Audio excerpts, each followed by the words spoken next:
오늘 이제 영광이라는 거가 이제 가끔 제가 설명을 드리는데 하나님 거예요. 영광은 이제 아담의 타락 이후로 우리는 영광이 많이 그 영광이라는 지식, 영광이 뭔지를 잘 몰라요.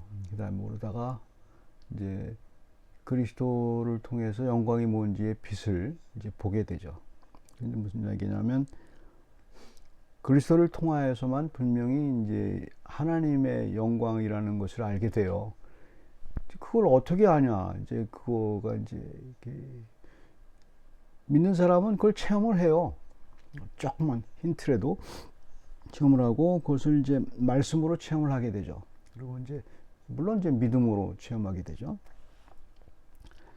이제 그 영광이라는 것을 어떻게 체험하는지 이제 보면 좋을 것 같고, 이제 사도 바울이 하는 그 영광의 체험이 사람들이 어떻게 느끼고 있는지, 그 다음에 그 영광은 하나님이 디자인하는 게 있어요. 그래서 이제 11절 보시면,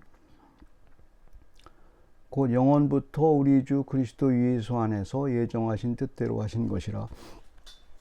예정이라는 것을 이제 여러 가지로 이제 표현을 하잖아요. 이렇게 굉장히 말하기가 힘들죠. 그 예정도 하나님의 영광에 속한 거라서 그래요. 그래서 뭐 예정론을 뭐 많이 골치 아프게 생각하는데, 일단 여기서는 이렇게 생각해도 돼요. 예정이라는 것은 하나님의 창조라고 보면 돼요. 하나님의 창조이고 디자인이라고 볼 수 있어요. 디자인. 하나님이 디자인한 거니까 우리는 이제 피조물이기 때문에 하나님이 이렇게 어떻게, 우리는 하나님을 디자인할 수 없잖아요. 그렇다면 하나님이 어떻게 할 수가 없잖아요. 근데 하나님은 우리를 창조하신 분이기 때문에 우리보다 뛰어나죠. 물론 뛰어나죠. 영혼같이 뛰어난 분이시고, 그래서 하나님이 디자인을 하세요. 디자인을 하는데 우리 이성을 초월하죠. 이성을 초월해요. 과학을 초월하죠. 과학적이지 않다는 게 아니에요. 과학을 초월하는 거예요. 이제 그거를 이제 믿게 되는 거죠. 그걸 믿게 되는 거예요. 그게 이제, 그래서 하나님은 우리들을 믿는 사람을 통해서 굉장히 엑스클루시브예요. 믿는 사람, 예수 그리스도를 믿는 사람에게만 하나님의 디자인을 조금 소개를 해줘요. 소개를 해주고, 그 조금 맛을 본 사람이 이제 계속 믿게 되는 거예요. 믿게 되는데, 그러면 그 사람들 편에서 그것을 어떻게 믿느냐, 이제 그걸 이제 보시면 돼요. 12절 보시면, 우리가 그 안에서 그를 믿음으로 말미암아 담대함과 확신을 가지고 하나님께 나아감을 얻느니라. 여기서 이제 한 가지, 이제 믿음이죠. 물론 예수 그리스도 믿음으로 하는데, 그 믿음에 대해서 이제 두 가지 단어를 써요. 말미암아 담대함과 확신을 가지고. 여기서 담대함이라는 표현이 파레시아라는 이제 그리스어인데, 이런 거예요. 자꾸 이제 사람들은 이제 그 자유를, 이게 담대함은 자유를 얘기하는 거예요. 근데 자유라는 개념이 사람들이 이제 잘 생각을 못해요. 이제 특히 이제 우리나라 사람 같은 경우에는 동양 문화권에서는 자유라는 개념이 잘 이해가 안 돼요. 민주주의를 경험하지 않은 사람들은 자유라는 개념을 잘 몰라요.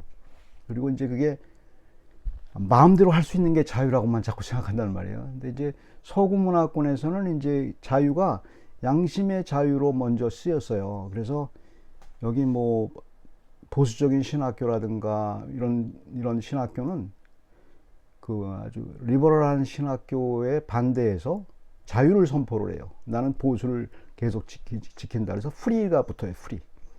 그래서 여기 스코틀랜드도 프리 처치가 있고, 장로교가 이제 리버럴하게 나가니까 거기에 대해서 반대해서 우리는 보수적인 하나님의 말씀을 지킨다. 그래서 프리 처치 오브 스코틀랜드 썼죠. 프리. 네덜란드도 마찬가지고 프리 처치가 있어요.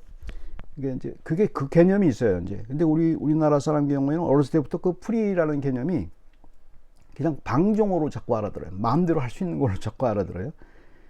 그게 어쨌든 여기서 담대함이라는 표현이 프리덤이라는 얘기예요. 그러니까 양심의 자유를, 더 정확하게 말하면 양심의 자유를 얘기를 해요. 그러니까 이제 너무 이렇게 사람들에 대해서, 믿는 것에 대해서 사람들은 어떻게 생각을 하냐면, 자꾸 순교적인 걸 자꾸 생각을 해요. 그래서 그렇게 가르친 게 큰 그 병폐예요, 그게. 우리나라 사람들이 이제 공산주의를 가르친 것도 그렇게 가르쳤고 그래서 그게 문제인데 어떤 거냐면 이런 거예요. 예를 들어 설명하면 저한테 이제 제가 그럴 일이 있다. 순교라고 생각해 보세요. 어떤 사람이 칼로 제 목을 들이대고 너 예수 그리스도를 믿으면 내가 너를 죽일 거고 믿지 않고 이제 뭐 주기철 목사님 한 것처럼 믿지 않고 따르게 하게 되면 내가 너를 이제 살려주겠다 이렇게 표현했다고 쳐보세요. 이제 순교잖아요, 그게. 근데 자꾸 그걸 갖다가 그 순교를 자꾸 표현해서 그 양심의 자유에 대해서 잘 몰라요. 그래서 거기서 그 시험을 이긴 사람만 꼭 구원받는 듯이 그렇게 자꾸 신화적으로 얘기를 해요. 그렇게 된 게 아니고 코퍼니쿠스처럼 생각하면 돼요. 예를 들어서 법정에서 나오면서 그래도 지구는 돈다. 뭐 거기서 그렇게 얘기한 듯이 내가 거기서 무서워서 나는 예수 그리스도를 안 믿습니다. 이렇게 얘기해도 내 양심의 자유가 있어요. 내 양심은 누구도 건드리지 못해요. 그래도 예수를 난 믿어. 이게 프리덤이에요. 그러니까 이걸 갖다가 보수 측에서는 이상하게 표현을 해요. 그걸 이상하게 표현해서 그걸 해야만 지들도 못하면서 지들도 순교 못하면서 그렇게 안 한 사람들을 다 정죄를 해요. 이게 가장 큰 문제예요. 기독교에서 가장 큰 문제가 바로 그런 문제예요. 우리나라 보수 기독교의 문제가 바로 그 부분이에요. 그래서 지들도 못하면서 남들이 그렇게 조금 한 것에 대해서 이제 자꾸 그러는 거죠. 그래서 그게 굉장히 큰 문제가 돼요. 어쨌든 그건 다른 문제고, 여기서 우리가 믿는다는 게 바로 그거예요. 믿는다는 게 자유예요, 자유. 내가 예수 그리스도가 내 대신 십자가에 달려 돌아가시고 죽었다. 느낌이 있어요? 느낌이 없어요. 자꾸 사람들이 자꾸 느낌을 자꾸 얘기해요. 느낌은 없어요. 근데 자유는 있어요. 그래, 누가 뭐라고 그래도 내가 무서워가지고 내가 말 안 할 수 있어. 하지만 나는 여전히 믿고 있어. 자기 양심이 알잖아요. 자기 양심.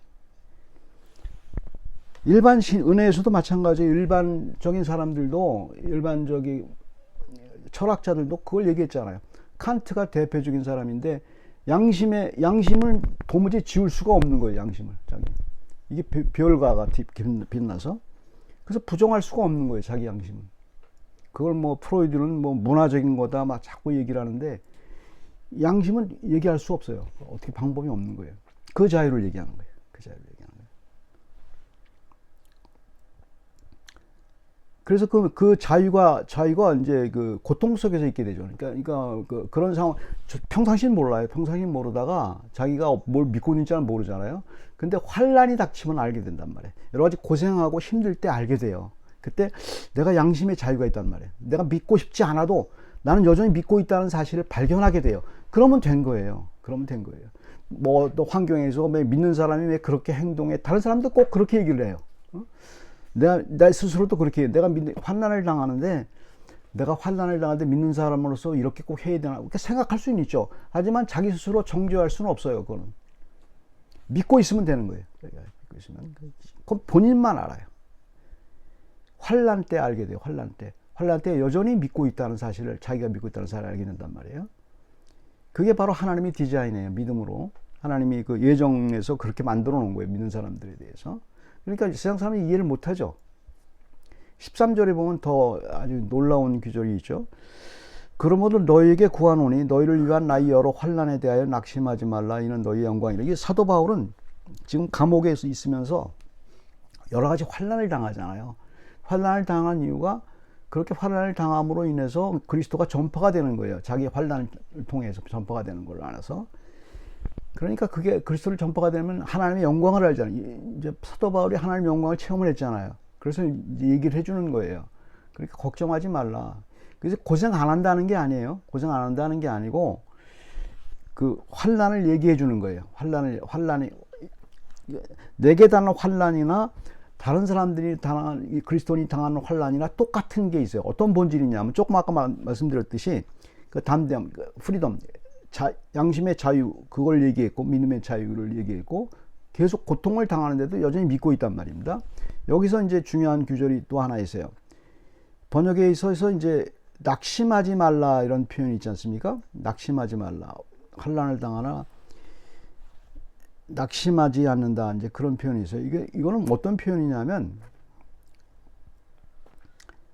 에그카케오라는 말인데 어떤 얘기냐면 이거는 이제 그릭 문화에서 이제 사전을 찾아보면 나오고 그 철학처를 찾아보도 나오죠. 에케케이노라는 말이.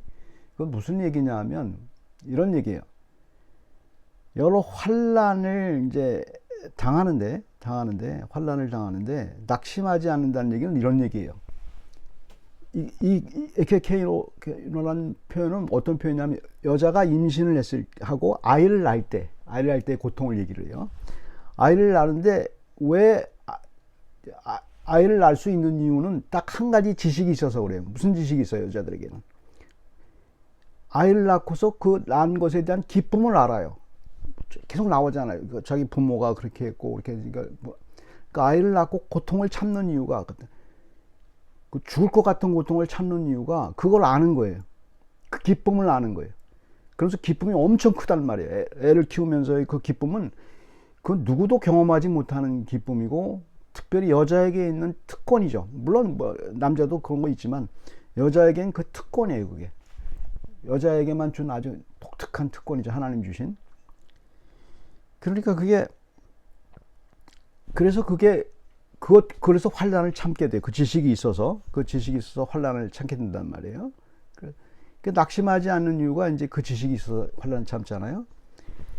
12절에 말한 것처럼 양심의 자유가 있는 거는 고난을 당하고 힘든 강함에 있어서 나는 여전히 믿고 있다는 것을 발견하는, 그거는 뭐에 더 영광으로 나가게 되냐면은 내가 고통을 굉장히 당하고 있는데 지식이 있어요. 우리에게는 지식을 잘 몰라요. 그게 예수 그리스도라는 지식이란 말이에요. 믿는 사람인 경우에 믿지 않는 사람들도 아이를 낳을 때 고통 가운데 있는, 낙심하지 않는 이유는 고통을 통과한 다음에 그 기쁨을 알잖아요. 우리는 그 기쁨이 디자인되어 있단 말이에요. 그 예전부터 디자인이 되어가지고 어떤 기쁨이 있냐면 그게 하나님의 영광이에요. 영광이라는 그러니까 내가 고통을 당한 다음에 하나님의 영광의 힌트를 아는 거예요. 그래서 계속 견디는 거란 말이에요. 근데 그걸 자꾸 잊어버려요. 우리는 자꾸 잊어버려요. 그래서 그 잊어버리는 상황에 대해서 정리를 할 필요가 있어요. 계속 이제 예수 그리스도를 믿고 있는 상황에서 보통 사람 같으면, 믿지 않는 사람 같은 경우에는 낙심을 당하면 안 믿어요. 저래도 안 믿을 거 아니에요. 계산이 안 나오는데 예수 그리스도를 믿고서 왜 이렇게 힘든지, 믿는데 더 힘들고 왜 이렇게 고통스러운지, 그냥 예수 그리스도를 안 믿으면 그만 아니에요. 근데 그게 계속 믿게 돼요. 믿게 되고, 그 다음에 그 영광을 조금 힌트를 체험을 해요. 말씀으로. 우리 말씀 공부하면서 말씀을 보면서, 아, 그렇구나. 이게 평상시 깨달아지지 않았던 말씀이 갑자기 깨달아져요. 그게 영광의 체험이에요. 영광의 체험이라는 것은 똑같은 단어를 얘기를 해요. 똑같은 단어를 얘기하고 그것이 갑자기 와닿는 거예요. 마음속에 와닿는 거예요. 일반 사람에게도 그게 있어요. 일반 사람에게도 그 그림자 같은 게 있어요. 예를 들어서 뭐 유행가 가사를 듣고 있다가 뭐 사랑 그러다가 자기가 어떤 경험을 하게 되면 그 가사가 확 와닿는 경험이 있잖아요. 유행가 와닿는 경험이 있잖아요. 시도 마찬가지. 시도 읽다가 갑자기 와닿는 경우가 있어요. 일반에도 있어요. 일반적인 곳에도. 예수 그리스도를 믿는다는 신앙은 이걸 초월하는 거예요. 그런 거 비슷한 거예요. 고통을 당하는데 똑같은 말씀을 보는데 그 다음에 말씀을 듣고 해석을 하고 하는데 갑자기 확 와닿는 거예요. 맞다. 그러니까 담대하라. 이렇게 환난을 당하나 너희가 담대하라. 이게 평상시에 아무렇지도 않아요. 아무렇지도 않다고 어째 갑자기 확 들어온다고요. 그 말 하나만 들어오는 게 아니에요. 여러 가지가 그것 때문에 사는 거예요. 그게 영광의 빛을 보는 거예요. 그것 때문에 견디는 거예요. 그게. 근데 그거를 소멸시키지 않아요. 하나님은. 참 감사하게도 내가 하나님을 버릴 것 같고 힘들 것 같고 나는 너무 고통스러워서 하나님이 싫다고 얘기를 해도 하나님은 끝까지 쫓아와요. 그래서 거기서 발견해주고 보게 한단 말이에요. 그래서 계속 일어나는 거예요. 그게 믿는다는 증거예요. 하나님이 그렇게 디자인을 했어요. 믿는 사람들에게. 믿는 사람의 비밀이 바로 그거예요. 그러나 그 비밀을 모르는 사람은, 그 믿음의 비밀을 모르는 사람은 진짜 우습죠. 그게 뭔지를 모르니까. 사도 바울은 그 비밀을 아는 거예요. 그래서 항상 사도 바울이 말하는 건 비밀을 얘기를 해요. 말씀에 감춰진 비밀이다, 이게. 나는 내가 뭔지, 하나님의 영광이 뭔지도 모르고 하나님을 사랑하는 존재도 아니에요. 근데 하나님이 디자인을 했어요, 나한테. 예수 그리스도가 누군지도 몰라요. 우리 그렇잖아요. 유대인으로 나온 분이 그게 나와 무슨 상관이 있어요, 2000년 전에 예수 그리스도가. 근데 그게 디자인이 돼 있다니까요. 그래서 믿는 거예요. 그러니까 그 비밀을 아는 사람은 믿지 말래도 믿죠. 양심의 자유가 있는데. 그게 이제 오늘 하나님의 영광을 체험하고 있는 여러분과 저의 얘기입니다. 같이 기도하겠습니다. 하나님 아버지, 주께서 저에게 주신 그 힘이 말씀으로 살아가는 힘인데, 이제 환난을 가끔 당하면 말씀이 아니고 다른 것으로 사는 것 같은 착각이 들곤 합니다. 하나님, 그래도 저희를 사랑하셔서 말씀 속에서 그 은혜의 빛을 주셔서 영광의 체험을 잠깐 하고, 그래도 그 빛이 너무 커서 지금 여러 가지 환난과 어려움을 극복할 수 있는 힘이 되는 것을 압니다. 결단코 하나님이 저희를 버리지 않는다는 사실을 하나님이 디자인을 해 주셨으니 저희가 거기서 은혜를 받게 해 주시고 꼭 붙잡고 나아갈 수 있도록 해 주시옵소서. 예수 그리스도의 은혜가 얼마나 커다란 것인지 저희가 늘 체험하며 살 수 있도록 해 주셔서 감사합니다. 예수 그리스도의 이름으로 기도드립니다.